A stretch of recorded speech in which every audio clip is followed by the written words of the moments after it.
તો ધનંજયભાઈ, આપણે શરૂઆતમાં વાત કરી પ્રેરણા એટલે એક મોટિવેશન. તો આ જે પ્રેરણા લાઈફ કોચિંગ, એમાં તમે કઈ કઈ પ્રકારની સર્વિસ આપો છો?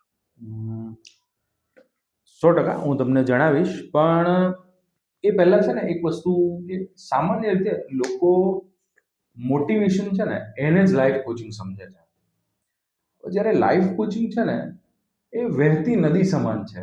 જી. સફળતા તરફ સતત આગળ વધતા રહેવાની પ્રક્રિયા છે. બરાબર છે. તો હવે તમે કીધું કે કઈ કઈ સર્વિસીસ છે, તો સીધી વસ્તુ છે કે લાઈફ છે તો એને પર્ટિક્યુલર સર્વિસીસમાં બાયફર્કેટ કરવું ને એ થોડુંક મુશ્કેલ છે. પણ અમે લોકોએ શું કર્યું છે કે અમારા જે અનુભવો આવતા હોય અને લોકોને જે ચેલેન્જીસ ફેસ થતી હોય એજ ગ્રુપ વાઇઝ, જેમ કે આપણે સ્કૂલે જતા બાળકો છે, કોલેજ જતા વિદ્યાર્થીઓ છે, યંગ પ્રોફેશનલ છે, મિડ એજના લોકો છે ને આપણા વડીલો છે, બરાબર છે. તો બધાને જે કોમન ઇશ્યુઝ ફેસ થતા હોય ને એના આધારે અમે લોકો આખું અલગ અલગ જગ્યાએ જઈને સ્કૂલોમાં, કોલેજોમાં, બરાબર છે, કોર્પોરેટ્સમાં અને બીજી અલગ અલગ જગ્યાએ જઈને અમે લોકો સેમિનાર એ પ્રમાણે કરતા હોઈએ છીએ. સર્વિસીસની વાત કરીએ ને તો એની અંદર જનરલ બધું હોય, જેમ કે CBT એટલે કે કોગ્નિટિવ બિહેવિયર થેરપી.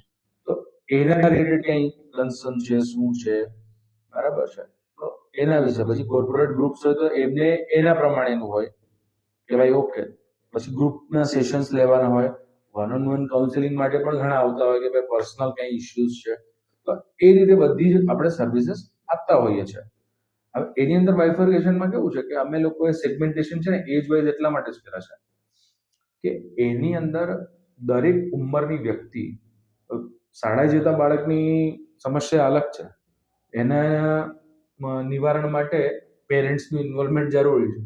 બરોબર. હવે એમાં ને એમાં આગળ ફર્ધર સ્ટડીઝ કરતો હોય કોઈ, બરાબર છે, કોઈ છોકરો ફોરેન છે, હવે ત્યાં ભણે છે અને સાથે જોબ પણ કરે છે, એને કંઈ ઇશ્યુઝ આવશે તો એમાં પેરેન્ટ ખાલી સાંત્વના આપી શકશે, ઇશ્યુ એને જ કરવો પડશે એ resolve. તો બરોબર. તો દરેક કે દરેક સિચ્યુએશન પ્રમાણે સર્વિસીસ આવતી હોય છે એની અંદર, બરાબર છે.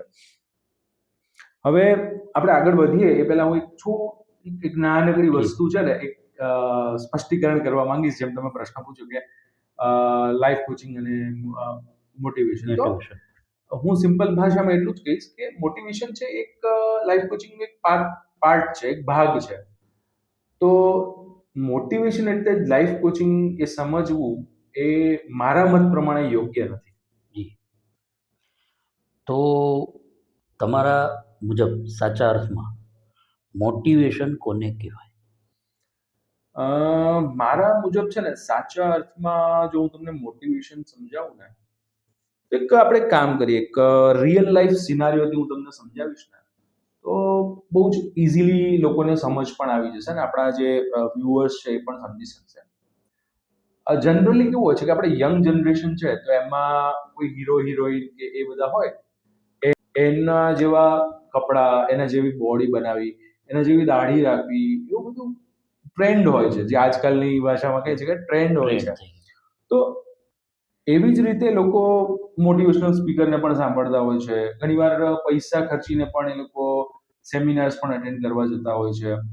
અને પછી શું હોય કે લાઈક એ લોકો ઇન્ફ્લુઅન્સના કારણે કે કોઈ પણ કારણે 15 દિવસ, 20 દિવસ, મહિના સુધી એ લોકો પરાણે એક જે શીખવાડવામાં આવ્યું હોય કે કંઈ પણ હોય એ ફોલો કરવાની કોશિશ કરે છે.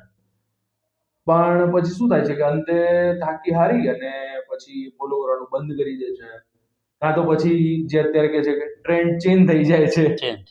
તો એવી રીતે વસ્તુ કેવી થાય છે કે અને ઘણા લોકો તો 15-20 દિવસ આ ફોલો કર્યા પછી એ પોતે ફોલો નથી કરી શકતા, એના કારણે મોટિવેશનની જગ્યાએ એ લોકો ડિમોટિવેટ થઈ જાય છે.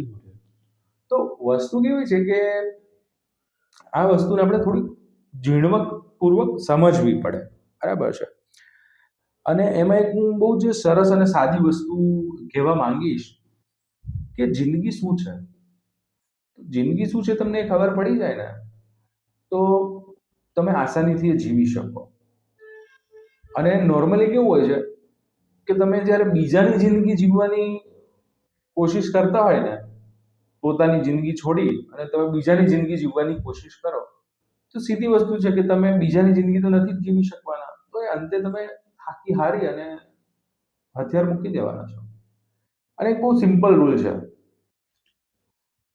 કે જિંદગીની જે બાજી છે ને, જે જિંદગી જીવો છો ને, એ એની અંદર આપણે બધું જે માનીએ છીએ ને એવું બધું નથી. જેમ કે કમ્પ્યુટરનું કીબોર્ડ છે ને, એમાં કોપી પેસ્ટ ચાલશે, પણ જીવનમાં એ કોપી પેસ્ટ ના ના ચાલે. ચાલે.